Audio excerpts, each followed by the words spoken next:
다스리지 않음으로써 바로 세우는 정치. 좋은 정치란 무엇인가를 묻는 질문은 오래되었지만 답은 늘 단순한 곳에 있었다. 사람들을 억지로 끌고 가는 것이 정치라고 생각하는 순간 이미 어긋나기 시작한다. 옛사람들은 백성을 다스린다는 말을 경계했고 오히려 그대로 두는 것을 정치의 요체로 보았다. 있는 그대로 둔다는 것은 무책임한 방치가 아니다.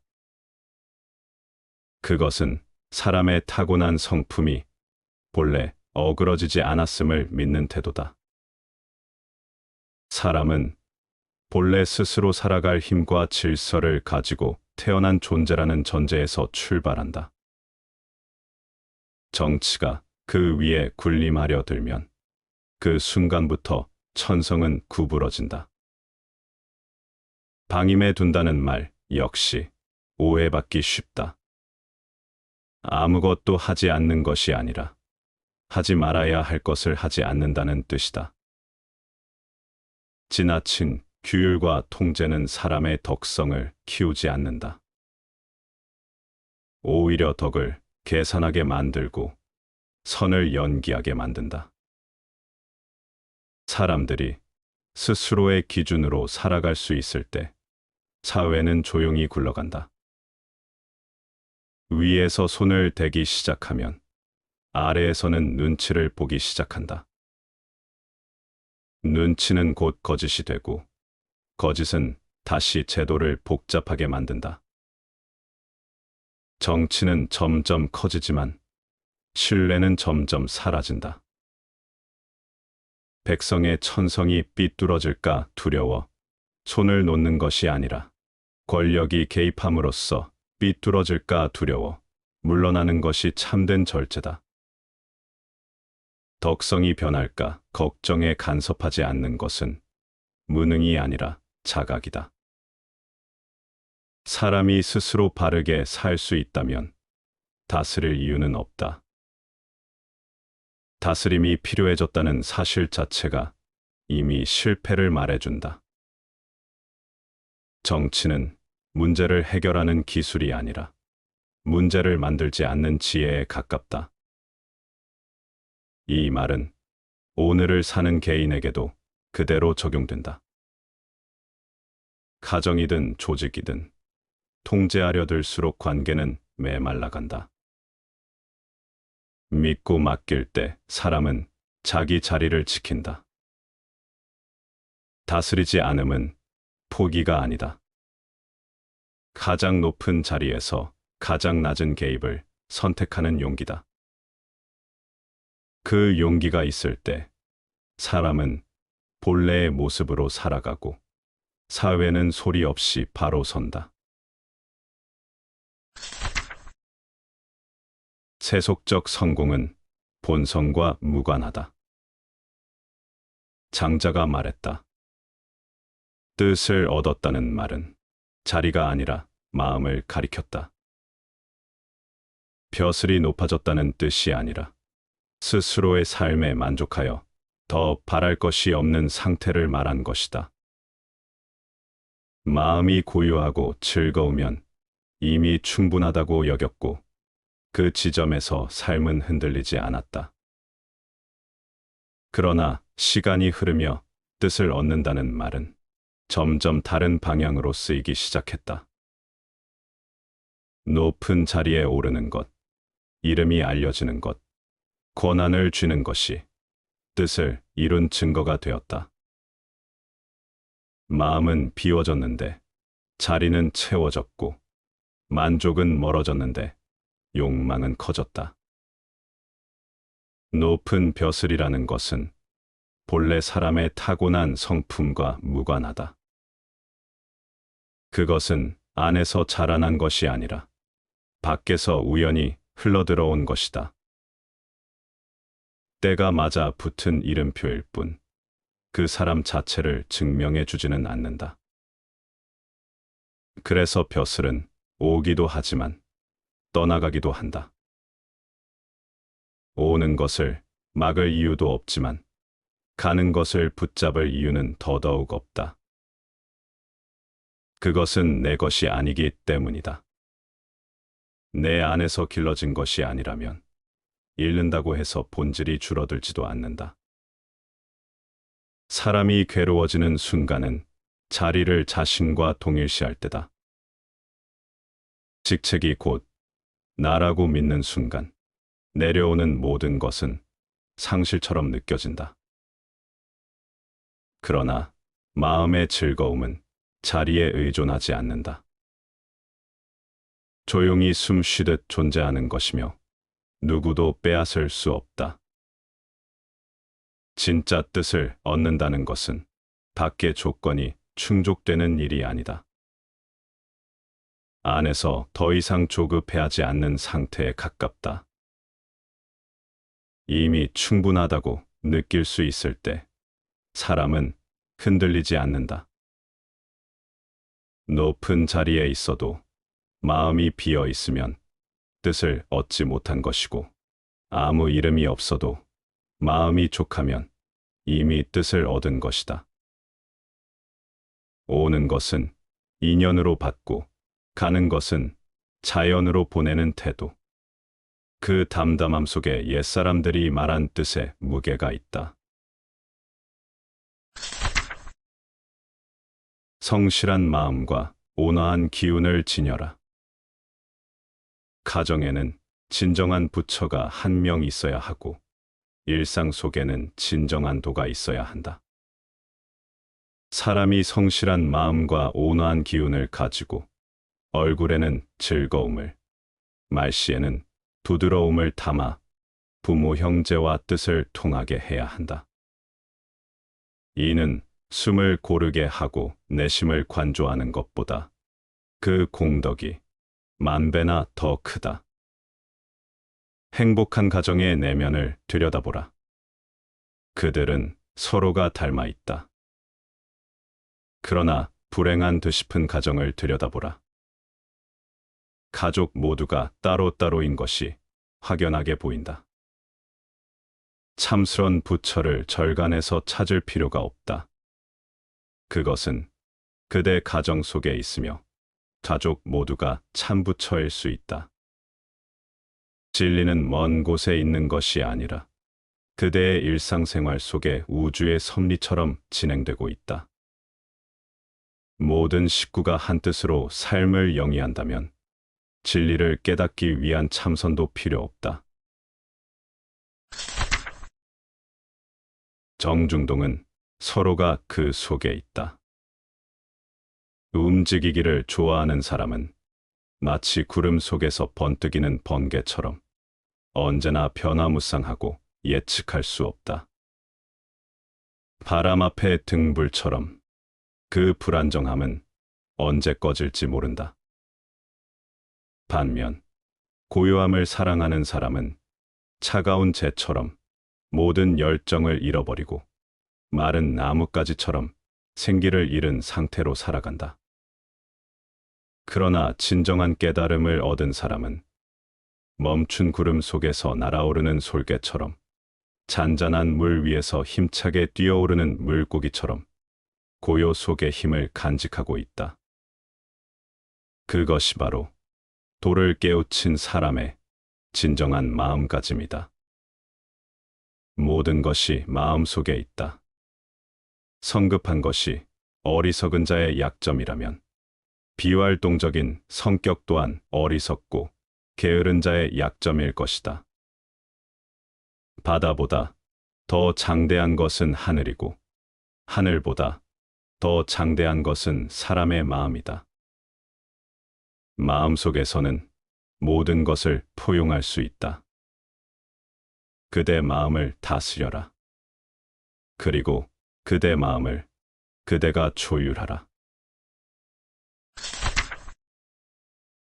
잘못을 꾸짖을 때 엄하지 말라. 남의 잘못을 비난할 때는 너무 가혹하게 하지 마라. 그 사람이 내 말을 견딜 수 있을지 생각해 봐야 한다. 사람에게 좋은 것을 가르칠 때도 너무 고상하게 굴지 마라. 그 사람이 듣고 따라올 수 있게 해야 한다. 궁지에 몰린 쥐는 고양이를 공격한다. 부모가 자식을 지나치게 몰아붙이면 아이가 엇나갈 수 있다.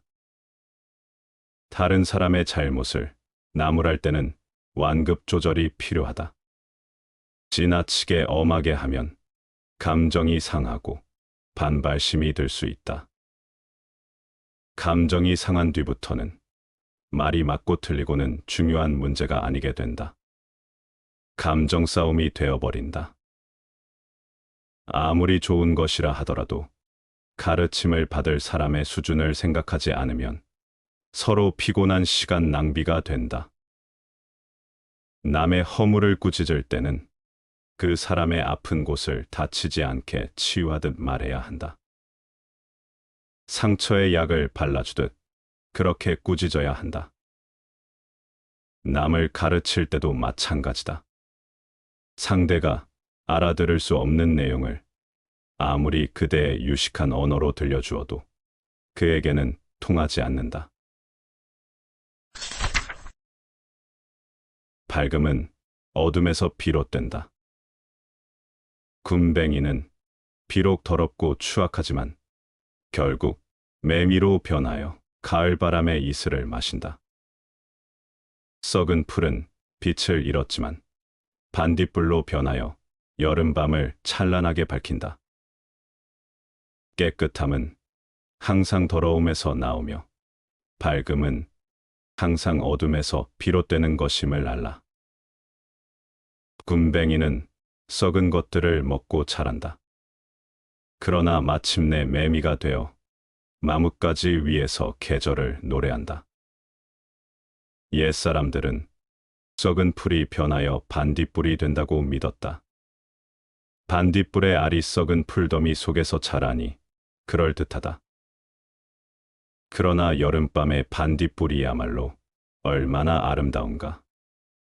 하늘의 별처럼 어둠 속을 구석구석에서 밝힌다. 썩은 풀더미 속에 추한 어둠이 없었다면 반딧불의 빛 또한 있을 수 없다. 밝음은 어둠 속에서 생겨난다. 어둠이 존재하지 않는다면 광명 또한 없다. 선악도 마찬가지다. 선과 악은 그림자와 본체의 관계이며 오른손과 왼손의 관계다. 사랑하여 그 악을 알고 미워하여 그 선을 알 수 있듯이 애증 또한 한결같다. 오직 살아있음에 대한 절실함을 함께 사랑할 일이다. 만물은 항상 변한다. 가난했던 사람도 자기 노력과 의지로 부유해질 수 있고, 미천한 신분이었던 사람이 위대한 업적을 이루어낼 수도 있다. 누구나 일시적으로 곤궁할 수 있다. 한때의 곤궁한 처지를 비관하면서 주저앉아 있지 말아야 한다. 정욕과 의식은 모두가 망심이다. 뽐내고 거만한 태도는 단지 헛된 객기에 불과하다. 이 객기를 제압하고 나서야 비로소 진정한 기운이 자라난다. 정욕과 욕망은 모두 헛된 마음의 산물이다. 이 헛된 마음을 없애고 나서야 비로소 진정한 마음이 드러난다. 본래의 바른 기운과 참마음은 파도 밑의 거대한 바다처럼 항상 잠재되어 있다. 하지만 사나운 바람의 영향으로 이리저리 파도가 치듯 객기와 망령된 마음이 의식의 표면에 자리 잡아 본성을 어지럽게 한다. 자랑하는 마음은 한쪽으로 치우친 객기다. 이 객기라는 파도를 잠재우면 공명정대한 마음, 바른 기운이 펼쳐진다. 욕심과 판단하는 의식은 모두 망령된 마음이다. 이 망령된 마음이라는 파도를 잠재우면 참마음이 드러난다. 욕심을 걷어내고 판단을 중지하면 있는 그대로 세상을 바라볼 수 있다. 사람들은 자기 마음과는 관계없는 일에 머리를 쓰고 괴로워한다. 그대 뜻과 마음은 다치는 일 없이 그대 자신이 지켜나가면 된다. 온전한 그대 몫이다. 마음은 그대를 집으로 정하고 있다는 사실을 잊지 말라. 진실된 친구는 어려운 때에 찾아온다. 술 마시고 밥 먹을 때는 형이니 아우니 하던 사람이 1000명이나 되건만 다급하고 어려울 때는 친구 하나가 없네. 대부분의 인간관계에는 어떤 목적이 있다. 목표 달성을 위해 모이고 그것을 위해 계약을 맺기도 한다. 하지만 가족이나 친구는 그런 관계가 아니다. 어떤 상황에서나 곁에 있어주는 존재가 친구다. 상황이 좋은지 나쁜지 계산하지 않고 경험을 함께 하는 사이다. 어려운 상황이 닥치면 누가 진짜 친구고 누가 가짜인지 알 수 있다. 좋을 때만 주변에 맴돌다가 막상 힘든 일이 생기면 외면하는 가짜 친구가 많다. 진짜 친구는 불행을 외면하지 않고 위로해준다. 어려운 일을 당했을 때 친구가 가려진다. 사람의 마음이야말로 얼마나 시시각각 변하는가. 변화무쌍한 마음의 색깔이야말로 또 얼마나 다양한가. 한 잔의 술을 즐길 때, 다정하게 둘러앉아 저녁 식사를 나눌 때 얼마나 많은 친구들이 그대의 주위에 들끓었는가. 그러나 그대가 파산했을 때, 지독한 빚쟁이에게 시달림을 당하고 있을 때 단 한 번이라도 바람막이가 되어줄 친구가 몇이나 있을지 생각해보라. 라로슈프코가 말했다. 친구에게 불신감을 품는 것은 친구에게 속는 것보다도 수치스러운 일이다. 변치 않는 벗이란 모든 재산 가운데서도 가장 큰 것이지만 그것은 사람들이 가장 등한시하는 재산이다. 의리 없는 친구는 사귀지 말라. 열매를 맺지 않는 꽃은 심지 말아야 하고 의리가 없는 친구는 사귀어서는 안 된다. 군자의 사귐은 맑기가 물과 같이 단박하고 소인의 사귐은 달기가 꿀과 같이 달다. 사람이 행동할 때 판단 기준은 크게 두 가지로 나뉜다. 바로 의리와 이익이다. 육아에서는 의를 기준으로 행동하는 사람을 군자라고 칭송하고 이를 기준으로 행동하는 사람을 소인이라고 비난하지만 사실 두 가지 모두 살아가는데 필요하다. 이해관계를 따지지 않고 살아갈 수는 없기 때문이다. 하지만 친구 사이에서는 이익보다 의리가 우선이다. 사소한 이해관계에도 태도를 바꾸는 친구는 곁에 두면 안 된다. 이익이 될 때는 간이며 쓸개며 다 빼줄 것처럼 하다가도 자기가 손해볼 것 같으면 거들떠보지도 않을 것이기 때문이다. 의리 없는 친구는 사귀는 것이 아니다. 군자의 사귐은 의를 따른다. 물질적인 이익이나 아첨하는 말이 끼어들지 않는다. 그러기에 단박하기가 물과 같다. 소인의 사귐은 이를 따른다. 눈에 보이는 물질적인 이익이 근본이고 서로 몰려다니며 듣기 좋은 말을 한다. 그러니 달콤하기가 단술과 같다. 군자의 사귐에는 가식이 없고 화려하지 않지만 서로의 성장과 발전에 도움이 된다. 소인의 사귐은 겉으로는 화려해 보이지만 이익이 담보되지 않으면 언제라도 끝날 수 있다. 개인의 성장보다는 이익이 우선이다. 오랜 사귐으로 그 사람을 알 수 있다. 길이 멀어야 타고 가는 말의 힘을 알 수 있고, 시간이 오래 지나야 사람의 마음을 알 수 있다. 짧은 거리는 힘센 말이나 힘이 약한 말이나 무리 없이 갈 수 있다. 먼 길을 가봐야 정말 힘센 말인지 아닌지 알 수 있다. 사람도 마찬가지다. 짧은 시간 겪어봐서는 상대의 마음을 잘 알 수 없다. 짧은 시간 가면을 쓰고 연기하는 것은 누구나 가능하기 때문이다. 오랜 시간 다양한 상황에서 어떤 말과 행동을 하는지 살펴봐야 그 사람이 어떤 사람인지 어느 정도 파악할 수 있다.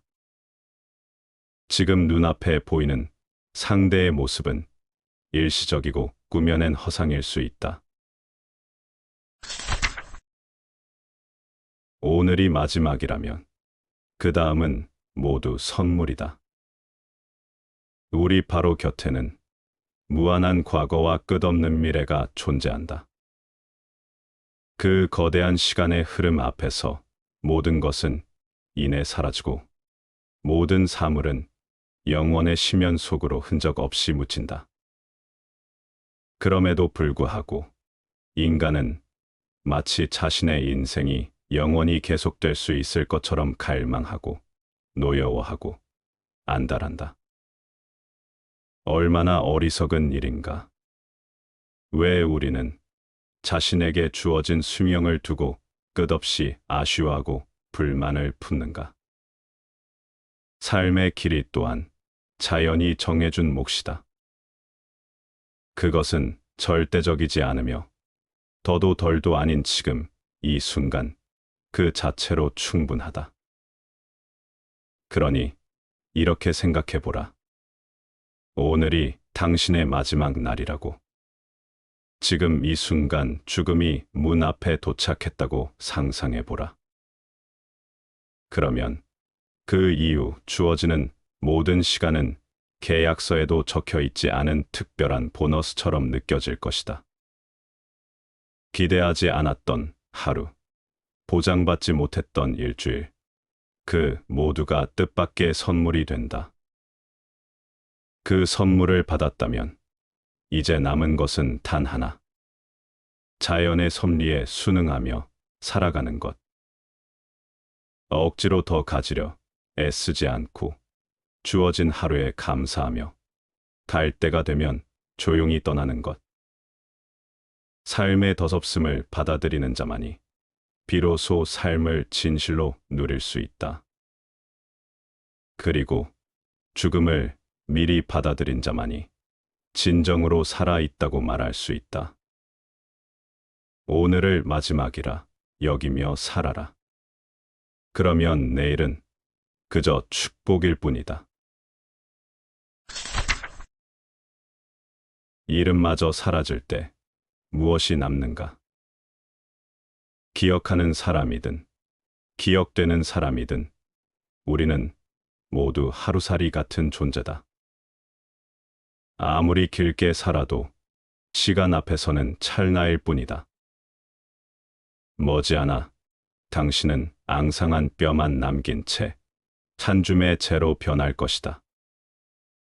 그리고 그 뒤에 남는 것이라고는 이름 하나뿐. 그러나 그 이름조차 얼마 지나지 않아 사라진다. 이름이란 공허한 메아리일 뿐이다. 한때 울려 퍼졌던 소리는 곧 허공 속으로 흩어진다. 마치 존재했던 적조차 없던 것처럼. 사람들이 살아가는 동안 소중하게 여기고 목숨처럼 붙드는 것들, 그 모든 것 또한 헛되다. 부패하고 변하고 사라지는 것들이다. 감각의 대상들은 늘 변덕스럽고 감각기관들은 믿을 만큼 정밀하지 못하다. 우리는 너무 쉽게 속고 순간에 휘둘리고 허상에 집착하며 살아간다. 그리고 우리의 영혼조차 피 속에서 피어오르는 한낱 증기 같은 것이라면 세상의 명성 또한 얼마나 허망한 일인가. 그러니 묻지 않을 수 없다. 이 모든 것들이 사라지고 난 뒤 도대체 무엇이 남는가? 죽음이 완전한 소멸이든 또 다른 상태로의 이동이든 우리가 할 수 있는 일은 단 하나다. 마음을 가다듬는 것. 평온히 그 마지막을 기다리는 것. 속지 않고 집착하지 않고 그 흐름을 담담히 받아들이는 것. 삶이란 영원을 꿈꾸며 찰나를 사는 여정일지도 모른다. 그러니 스스로에게 이렇게 말하라. 모든 것이 사라져도 괜찮다고. 이름마저 사라져도 나는 지금을 충분히 살아냈다고. 맑고 향기로운 도량은 어디에 있는가? 승가의 생명력은 어디서 오는가? 그 중심엔 청정함이 있다. 그러나 그 청정이란 단지 겉으로 보이는 고요함이나 단정함이 아니다. 그 속엔 반드시 진실성이 함께해야 한다. 결국 승가가 생명력을 유지하는 근본은 청정성과 진실성, 이 두 가지에 달려 있다. 나는 문득 질문하게 된다. 우리의 절들은 과연 맑고 향기로운 도량인가? 그곳에 사는 스님들과 절을 오가는 불자들의 삶은 정말 맑고 진실하며 그 삶이 누군가에게 향기로 전해지고 있는가? 그리고 그것이 지금도 꾸준히 개선되고 있는가? 이 물음은 타인에게가 아니라 오로지 자기 자신에게 던져야 하는 물음이다. 맑음은 개인의 청정과 진실을 의미한다. 자기 마음이 얼마나 맑은가? 자기 행실이 얼마나 거짓 없이 선한가? 이것은 누구도 대신 확인해 줄 수 없다. 오직 자기 자신만이 알고 있다. 향기로움은 그 청정성과 진실함이 주변에 미치는 영향력이다. 자신이 닦은 도가 가정과 이웃, 사회에 어떤 울림으로 이어지는지, 기도하고 정진하며 쌓은 힘이 자기 자신을 넘어서 다른 이의 삶을 더 낫게 만들고 있는지를 우리는 끊임없이 점검해야 한다. 도량은 단지 절이라는 공간이 아니다. 그 안에 있는 사람들의 마음과 삶이 곧 도량의 질을 결정한다. 기도를 했는가 보다 중요한 것은 그 기도가 내 삶을 맑게 만들었는가 하는 것이다. 정진을 했는가 보다 중요한 것은 그 정진이 내 이웃에게 향기처럼 번져가고 있는가 하는 것이다. 맑음과 향기로움. 이 두 가지는 수행의 뿌리이자 열매다. 그리고 이 질문을 놓지 않을 때 비로소 우리는 도량의 울타리를 넘어 진짜 수행자로 살아갈 수 있다. 절이 있기 전에 수행이 있었다. 절이 생기기 전에 먼저 수행이 있었다. 수행이란 본래 마음을 닦는 일이다. 절이라는 공간은 그 마음을 가다듬기 위해 뒤따라 생긴 도구일 뿐이다. 절이 먼저가 아니라 수행이 먼저다.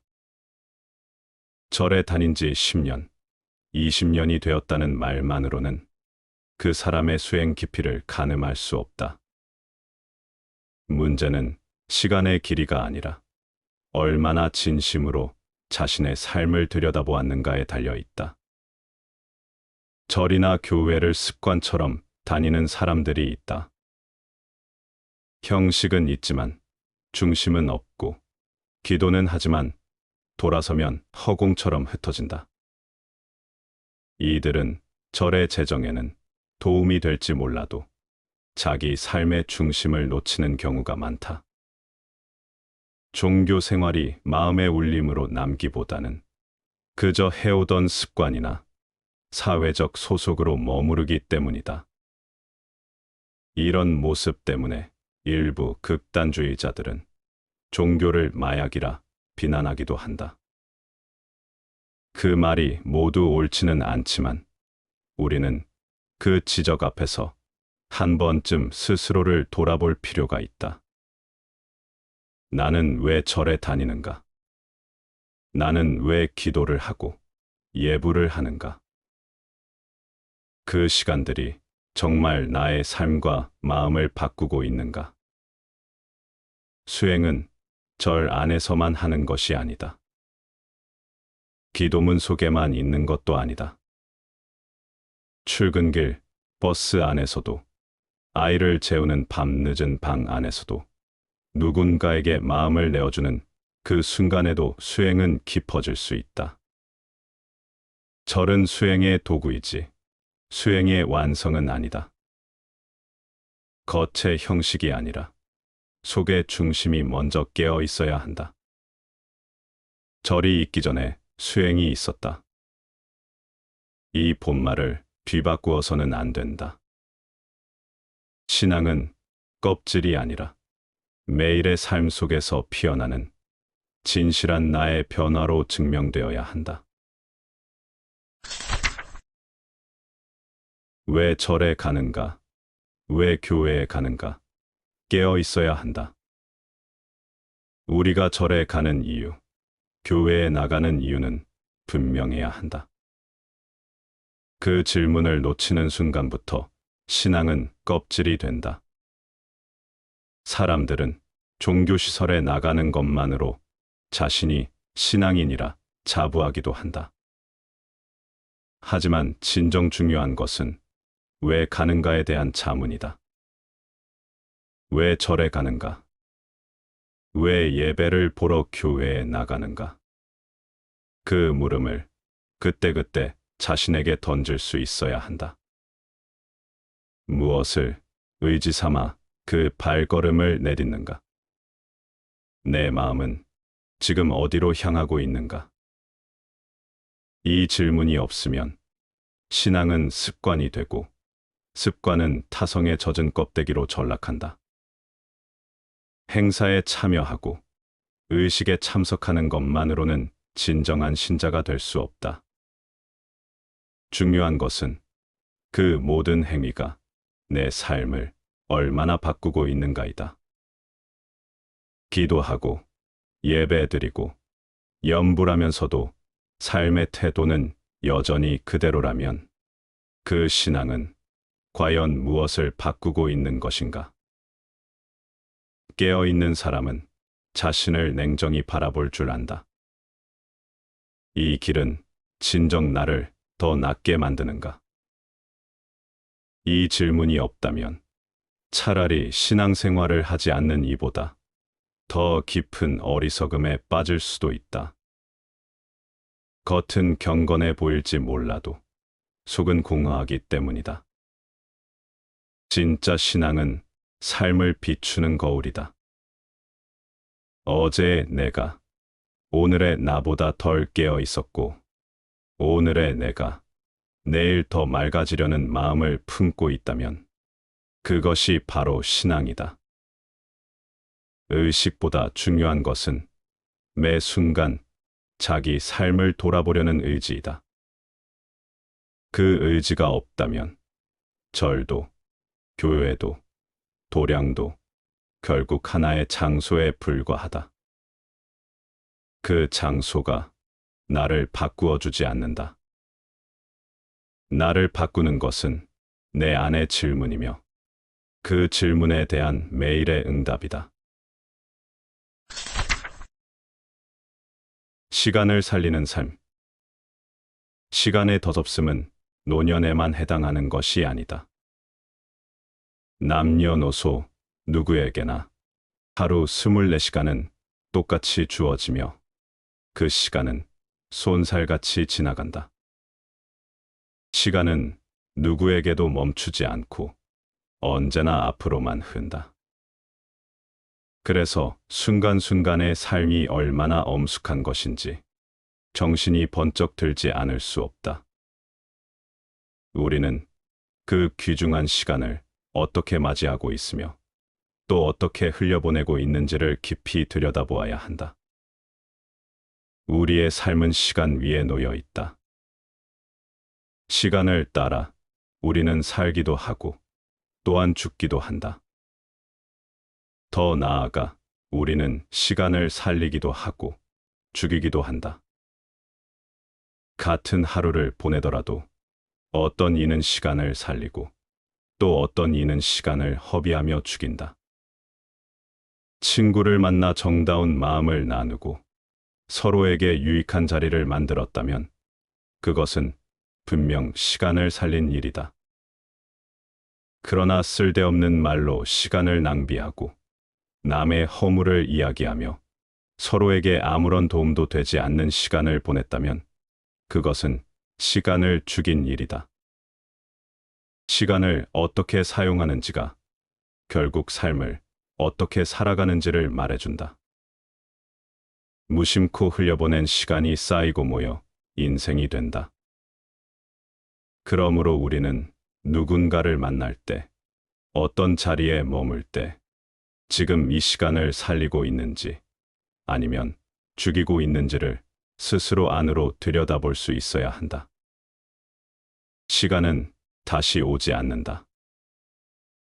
지금 이 순간이 가장 소중한 시간임을 잊지 말아야 한다. 신심의 위대함과 그 역할. 하엄경에 이르기를 신심은 도의 근본이자 모든 공덕의 어머니라 할 수 있다. 신심은 마음속에 선한 법을 길러내며 의심의 그물을 끊고 애정에 얽매인 마음을 벗어나게 한다. 이를 통해 열반의 위 없는 길을 열어 보이며 그 길을 따르는 자는 궁극적인 자유와 해탈을 얻는다. 신심은 시간에 구애받지 않으며 언제나 마음을 깨끗하게 하여 교만을 없앤다. 진정한 신심은 흔들림 없이 고요하고 맑은 마음을 유지하게 하여 깨달음에 이르는 가장 중요한 기초가 된다. 자기 자신과 법을 귀처로 삼으라. 장하함경에 이르기를 불자는 자신의 마음을 등불로 삼고 법의 진리를 그 등불로 삼아야 한다. 다른 외부의 것들을 등불로 삼지 말고 오직 내면의 진리를 통해 스스로를 깨달아야 한다. 또한 자신을 의지할 대상으로 삼고 법을 참된 귀처로 삼아야 하며 외부의 그 어떤 것에도 의지하지 말고 오직 법과 진리의 길을 따르는 삶을 살아야 한다. 자신의 내면과 법의 진리가 최고의 귀처임을 인식하고 이를 통해 진정한 해탈과 깨달음을 향해 나아가야 한다. 진정한 좌선의 의미. 유마경에 이르기를 좌선이란 단순히 앉아있는 행위를 의미하지 않는다. 참된 좌선이란 몸과 마음이 삼계의 속박에서 벗어나 그 작용이 드러나지 않는 경지를 뜻한다. 멸정에 들지 않고도 모든 행동 속에서 법의 위의를 나타낼 수 있어야 하며 진리의 가르침을 떠나지 않으면서도 세속의 삶을 살아가야 한다. 또한 마음이 안으로만 침잠하여 고요함만을 추구하지 않으며 외부의 현상에도 흔들리지 않는 것이 참된 좌선이다. 온갖 견해에 집착하지 않으면서도 37도 품을 닦으며 번뇌를 끊지 않더라도 열반의 경지에 이를 수 있어야 한다. 이러한 좌선을 실천하는 자라야 부처님의 인가를 받을 수 있을 것이다. 평등한 마음으로 감각의 속박을 초월하라. 자바함경에 이르기를 눈앞에 펼쳐지는 온갖 형상은 때로는 마음에 들기도 하고 때로는 거슬리기도 한다. 하지만 마음에 들더라도 집착하지 말고 거슬린다고 미워하지도 말라. 귀에 들리는 모든 소리 또한 듣고 싶은 것도 있고 듣기 싫은 것도 있지만 듣고 싶은 소리에 즐거이 집착하지 말고 듣기 싫은 소리에 거부감을 내지 말라. 코로 맡는 향기로운 냄새에도 탐욕을 내지 말고 불쾌한 악취에도 불쾌함을 느끼지 말라. 혀로 맛보는 음식 또한 마찬가지다. 맛있는 것에 집착하지 말고 맛없는 것에도 실증을 내지 말라. 피부로 느껴지는 감촉 또한 즐겁다고 탐닉하지 말고 괴롭다고 회피하지 말라. 이와 같이 감각적 인연 속에서 오르내리는 기쁨과 슬픔, 탐욕과 혐오를 초월하여 평등한 마음을 지녀야 한다. 오직 평등한 마음으로 바라볼 때 감각의 속박에서 벗어나 진정한 해탈의 길로 나아갈 수 있다. 괴로움과 즐거움에 얽매이지 않는 그곳에서 소멸하지 않는 것은 소멸될 것이며 마침내 무명을 밝히는 지혜의 빛이 피어날 것이다. 스스로 닦은 후에 남을 이롭게 하라.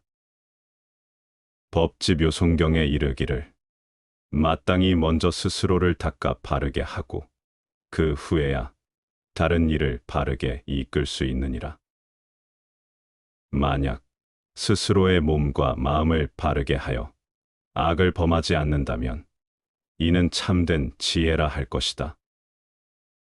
스스로 수행을 게을리하지 않고 부지런히 정진하며 가르침을 따라야 한다. 자신이 법을 실천하지 않으면서 어찌 남을 가르칠 수 있겠는가?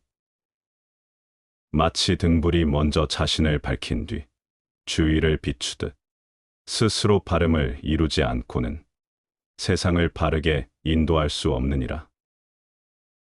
그러므로 먼저 자신의 마음을 단정히 하고 바른 길을 걸으며 진리를 깨닫고 실천하여야 한다. 그렇게 할 때 비로소 타인에게도 진리를 전할 수 있으며 스스로와 남을 함께 이롭게 하는 길이 열릴 것이다. 많이 외우는 것은 중요하지 않다. 증이라 함경에 이르기를 아무리 많은 경전을 외운다 한들 그것을 이해하지 못하고 실천하지 않는다면 무슨 이로움이 있겠는가? 이는 마치 목동이 주인의 소를 세어본다 한들 정작 자신의 소는 한 마리도 갖지 못한 것과 다르지 않다. 경전의 한 구절이라도 그 뜻을 깊이 새기고 실천하여 법대로 살아간다면 그것이야말로 가장 훌륭한 수행자의 태도이다. 지식은 많으나 지혜가 없는 것은 마치 등불을 들고 있으나 그 빛이 자신의 길을 밝히지 못하는 것과 같다. 1000권의 책을 외우더라도 그 의미를 깨닫지 못하면 참된 깨달음에 이르지 못하느니라. 차라리 한마디의 진리를 올바로 깨우쳐 실천하는 것이 끝없는 암송보다 더욱 가치 있음을 알아야 한다. 지혜는 외움에서 나오는 것이 아니라 깊이 깨닫고 실천함에서 비롯되는 법이니라. 마음을 닦아두지 않으면 마지막 순간에 흔들리리라. 대장엄론경에 이르기를 깨어있는 자는 항상 스스로를 관조하여 5가지 감관이 흔들리지 않도록 다스린다. 그러나 미리 마음을 살피지 못한 이는 죽음이 다가오는 순간에도 번뇌와 집착에 사로잡혀 자신의 마음을 다스리지 못하니 이는 마치 전쟁이 일어나기 전에 갑옷과 무기를 단단히 정비하지 않은 병사가 막상 적과 마주하였을 때 낡고 부서진 무기로 싸우려는 것과 같다. 삶의 마지막 순간에 마음이 어지럽지 않으려면 평소의 법을 지키며 몸과 마음을 닦아야 한다. 탐욕과 성냄, 어리석음의 독을 제거하고 지혜를 기르면 마지막 순간에도 흔들림 없이 바른 길을 따라 열반의 문에 이를 수 있다. 준비 없는 자는 혼란 속에서 길을 잃지만 가까운 자는 그 어떤 순간에도 흔들리지 않으니 지금 이 순간부터라도 마음을 갈고 닦아 그릇을 단단히 해야 하느니라. 탐욕과 성냄의 가시는 겁을 지나도 사라지지 않는다. 대장엄 론경에 이르기를 사람이 작은 가시덤불 위에서 몸을 뒹굴면 살같이 찢어지고 피가 흐르지만 그 상처는 시간이 지나면 아무런 흔적도 희미해진다. 그러나 탐욕과 성냄의 가시에 찔린 자는 그 고통이 일생을 넘어 수많은 세상을 거듭하며 이어지니 이는 단순한 육신의 상처와는 비교할 수 없을 만큼 깊고 예리하다. 가시덤불에 찔려 생긴 고통은 단지 한순간의 괴로움에 불과하지만 성냄과 탐욕이 일으키는 고통은 생과 사를 넘어 끊임없이 이어진다. 가시덤불에서 벗어나면 육신의 상처는 곧 아물지만 마음속 탐욕과 분노의 독이 사라지지 않으면 그 독은 무한한 세월을 지나면서도 사그라지지 않는다. 그러므로 지혜로운 이는 작은 가시에 찔리는 것을 두려워하기보다 더욱 깊고 독한 탐욕과 성냄의 가시를 경계한다. 하루라도 빨리 마음속 깊이 박힌 가시를 뽑아내어 탐욕과 성냄을 벗어나 맑고 고요한 지혜의 빛을 밝혀야 하느니라. 침묵은 가장 강한 지혜이다. 혀는 마치 길들여지지 않은 야수와 같다. 일단 그 고삐가 풀려버리면 누구도 쉽게 재갈을 물릴 수 없다.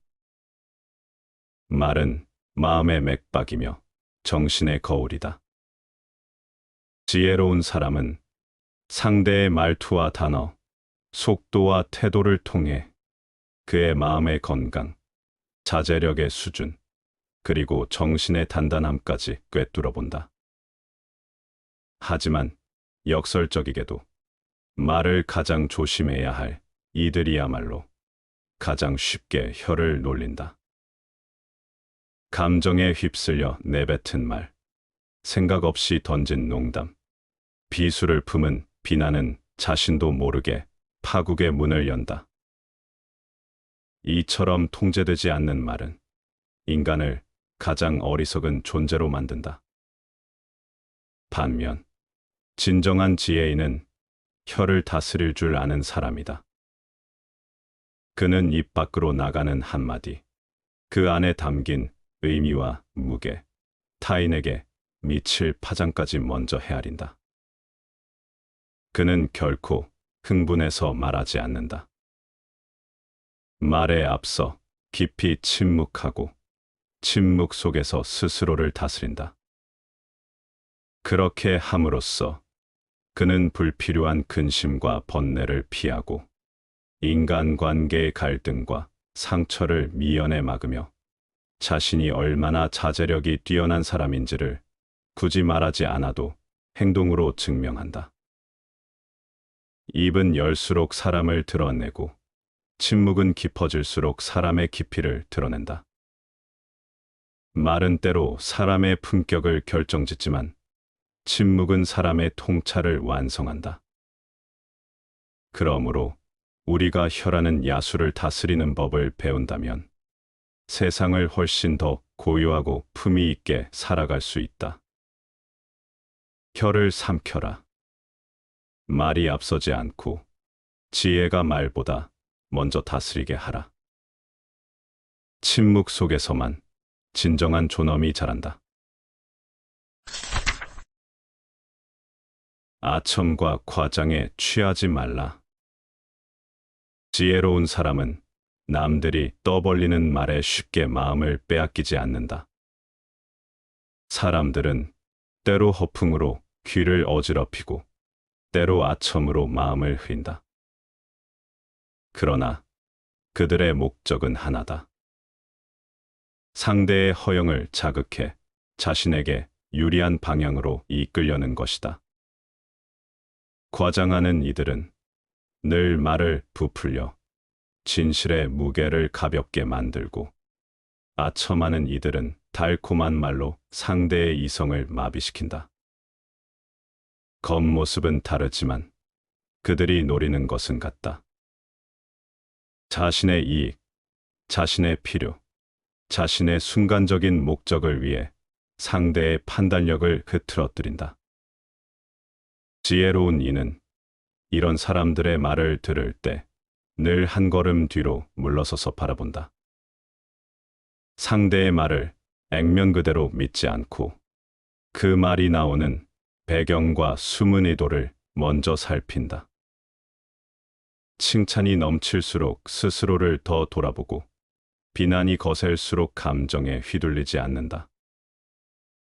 자신의 능력을 누구보다 냉정하게 바라보며 누군가의 말 한마디에 스스로의 가치를 재단하지 않는다. 지혜로운 사람은 세상에서 가장 위험한 유혹은 적의 비난이 아니라 친구의 아첨이라는 것을 안다. 그래서 그는 언제나 마음의 중심을 지키고 달콤한 말보다 차가운 진실에 귀 기울인다. 그렇게 흔들리지 않는 자만이 끝까지 스스로의 길을 잃지 않는다. 진실은 날카롭게, 그러나 부드럽게. 진실을 말한다는 것은 언제나 위험을 동반한다. 그러나 명예를 귀하게 여기는 사람은 그 위험을 감수하더라도 결국 진실을 입에 담게 된다. 그렇기에 더욱 필요한 것은 진실을 말하는 기술이다. 지혜로운 사람은 진실의 날카로움을 손상시키지 않으면서도 상대의 마음에 상처를 남기지 않는 법을 안다. 같은 말을 듣고도 어떤 이는 아첨으로 받아들이고 다른 이는 비난으로 느끼기 마련이다. 사람들의 마음은 그만큼 불안정하고 귀는 선택적으로 듣는다. 진실을 전할 때에는 마치 지금의 일이 아니라 이미 지나간 옛 이야기를 들려주듯 해야 한다. 이는 진실이 지닌 날카로움을 둥글게 다듬어 듣는 이로 하여금 스스로 받아들이게 만드는 지혜이다. 통찰력 있는 사람에게는 몇 마디면 족하지만 그 통찰력이 없는 사람에게는 침묵이 오히려 가장 현명한 대화가 된다. 특히 위에 있는 사람에게 진실을 말해야 할 때에는 더 큰 조심과 절제가 필요하다. 그들에게 진실을 던지는 것은 칼날을 건네는 것과 같다. 부드럽게, 정중하게, 그러나 흐리지 않고 말해야 한다. 진실을 말하는 것은 어렵다. 그러나 지혜롭게 말하는 것은 더 어렵다. 그래서 진정한 현자는 말의 무게를 알고 침묵의 가치 또한 안다. 그는 불필요한 위험을 만들지 않고 필요한 순간에 필요한 방식으로 진실을 꺼낸다. 그것이 명예를 지키는 사람의 말이다. 오늘의 친구가 내일의 적이 될 수 있다. 이 인생이란 아이러니하다. 오늘 나의 옆에 앉아 웃고 있는 사람이 내일 가장 무서운 적이 되는 일. 그것이 결코 드문 일이 아니라는 것을 우리는 수없이 목격하며 살아간다. 그렇기에 지혜로운 사람은 우정이 깊어질수록 더 조심하고 친밀함이 쌓일수록 더 신중하게 자신의 속내를 드러낸다. 우정을 배신한 사람은 내가 무심코 내보인 약점을 가장 손쉽게 공격하는 법을 안다. 따라서 절대 경솔하게 마음을 다 열지 말고 약점이라는 빌미를 쥐어주는 어리석음을 경계해야 한다. 또한 적과의 관계에서도 지혜로운 사람은 화해의 문을 닫지 않는다. 완전한 단절은 가장 위험한 상태이기 때문이다. 열어둔 문 하나가 당신을 지켜줄 마지막 피난처가 될 수 있다. 자만과 복수심에 사로잡혀 상대를 철저히 짓밟으려 할 때 그 끝에는 종종 쓰리쓴 고통이 기다리고 있다.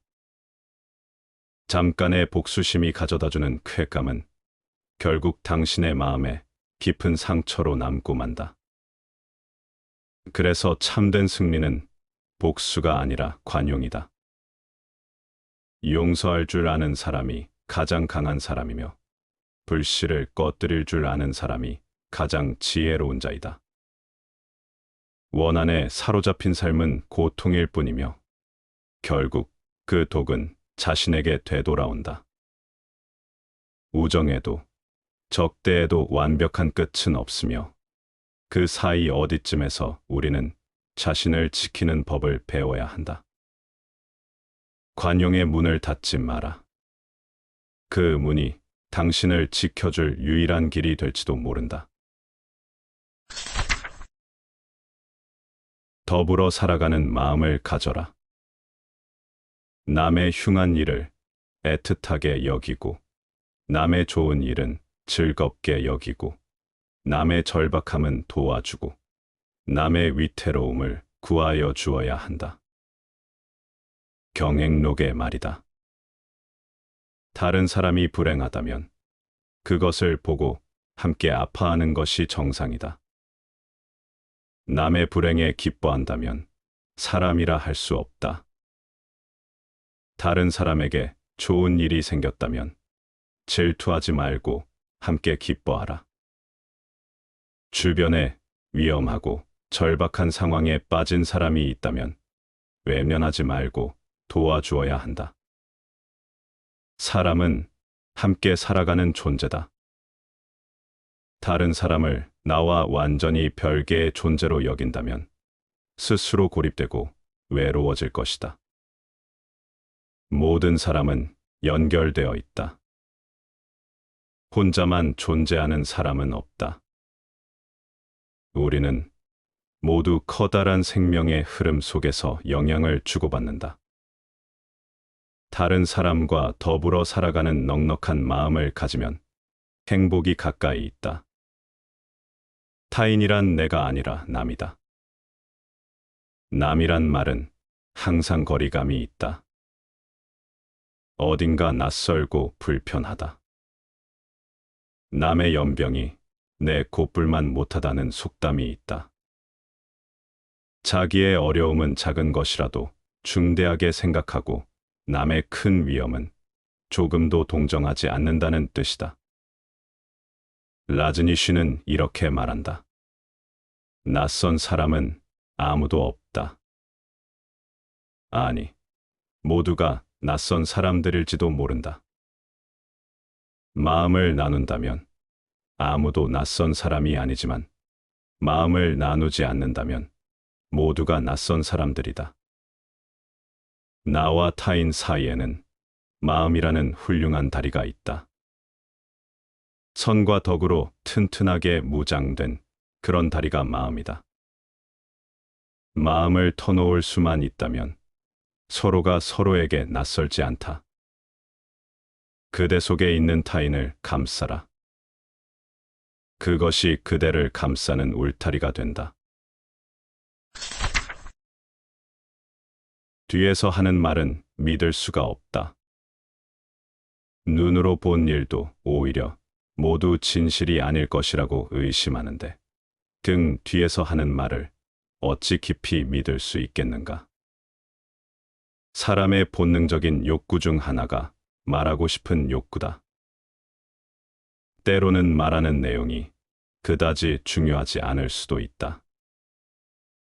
다른 사람과 소통하고 자기를 드러내는 것 자체가 목적이 되는 것이다. 이것은 다른 사람과의 관계 속에서 살아가려는 인간의 근본적인 특징이다. 자기가 하려는 말을 완벽히 검증하고 말하는 사람은 드물다. 종종 사람들은 어느 정도의 추측과 과장이 섞이더라도 크게 문제의식을 갖지 않는다. 빨리 관심받고 자기 존재감을 드러내고자 하는 욕심이 혀를 다스리지 못하게 한다. 남이 옮기는 말만 듣고 그것을 그대로 믿어버리는 것은 경솔한 행동이다. 남을 비난하거나 중상하는 말은 흔히 그 모습을 잘 드러내지 않는다. 그런 말들은 대개 뒷골목에 시궁창을 드나들며 그와 유사한 사람들에게 속삭이듯 전한다. 남을 비방하는 말들을 마치 사실인 것처럼 떠벌린다. 한나라 때 성품이 곧고 너그럽기로 소문난 직불이란 사람이 있었다. 그의 명성이 점점 높아지자 이를 시기한 사람이 그를 모함했다. 직불에는 성품이 뛰어나지만 한 가지 흠이 있습니다. 그가 그의 형수와 간통했다는 사실은 모르고 계시겠지요. 그러자 직불에는 소문의 근원지를 찾아가 이렇게 말했다. 내게는 형이 없습니다. 계시지 않는 형수와 정을 통할 수도 있습니까? 모함하거나 중상하기를 좋아하는 사람의 입에는 대개 눈에 보이지 않는 덫이 하나쯤 놓여 있다. 그들은 스스로 덫을 놓아둔 걸 잊고 지낸다. 그러다가 그 덫에 제 자신이 걸려들기 일수다. 중상과 모략을 이겨내는 길은 그것을 경멸하는 길밖에 없다. 말하는 사람을 경멸하고 중상과 모략 그 자체를 경멸하라. 끝없이 경멸하라. 어리석은 자가 남을 탓하려 든다. 자기 집의 두레박줄이 짧은 것은 탓하지 않고 그저 남의 집에 우물이 깊어서 힘들다고 탓한다. 사람들은 종종 불만족스러운 상황에 대한 책임을 남에게 돌린다. 남의 집 우물에 가서 두레박질할 때 물을 뜰 수 없는 상황이라고 가정해보자. 어리석은 사람은 그 집 우물이 깊은 것을 원망한다. 하지만 현명한 사람은 자기가 가진 두레박 줄이 짧은 것을 탓한다. 행복은 다른 데 있지 않고 자기 삶을 그대로 책임지는 태도에 달려 있다. 사람이 자기의 모든 문제에 책임을 지고 일어서면 지금 어떤 처지에 있더라도 행복할 가능성이 열린다. 모든 일에 남 탓을 하지 말고 스스로 책임지려고 해야 한다. 자기 일에 책임지지 않으려는 태도는 영원히 어린이로 남으려 하는 것처럼 헛된 시도이다. 어른이 되기 위해서는 반드시 직면해야 하는 책임이 있다. 어찌하여 너는 형제의 눈 속에 있는 티는 보면서 제 눈 속에 있는 들보는 보지 못하느냐? 마태복음에 나오는 구절이다. 사람들은 누구나 자기 눈 속에 있는 들보는 깨닫지 못하면서 남의 눈 속에 있는 티끌 한 점은 어떻게 해서라도 찾아내고야 만다. 취모멱자란 말이 있다. 털을 헤치며 흉터를 찾는다는 뜻으로 남의 잘못을 꼬치꼬치 캐어서 찾아내는 것을 비유하는 말이다. 참으로 사람들은 남의 흉이 한 가지면 제 흉이 10가지라는 사실을 까마득히 잊고 있는 것만 같다. 탈무드에 이런 말이 적혀 있다. 자기의 잘못을 의식하는 것처럼 마음이 가벼워지는 일은 없다. 또한 자기가 옳다는 것을 인정하는 것처럼 마음이 무거운 것은 없다. 모든 잘못과 고슴도치는 바늘 없이 태어난다고 하지 않던가. 모든 과오에는 뚜렷한 의도가 없을 뿐만 아니라 적의도 없다.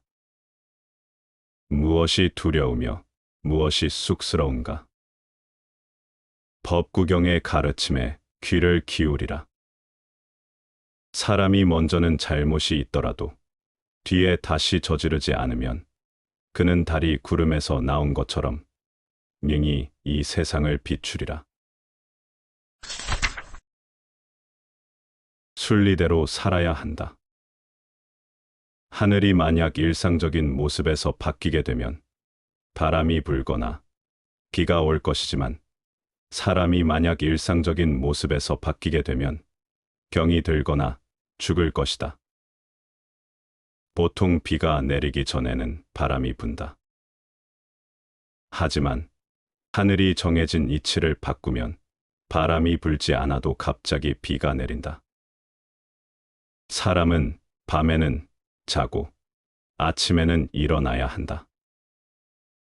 배고프면 음식을 잘 먹고 힘들면 쉬어야 한다. 이런 이치를 어기면 몸에 무리가 온다. 밤새워 일하거나 놀면 몸이 힘든 것이 며칠을 간다. 제때 끼니를 챙기지 않고 일하면 몸에 조금씩 충격이 쌓인다.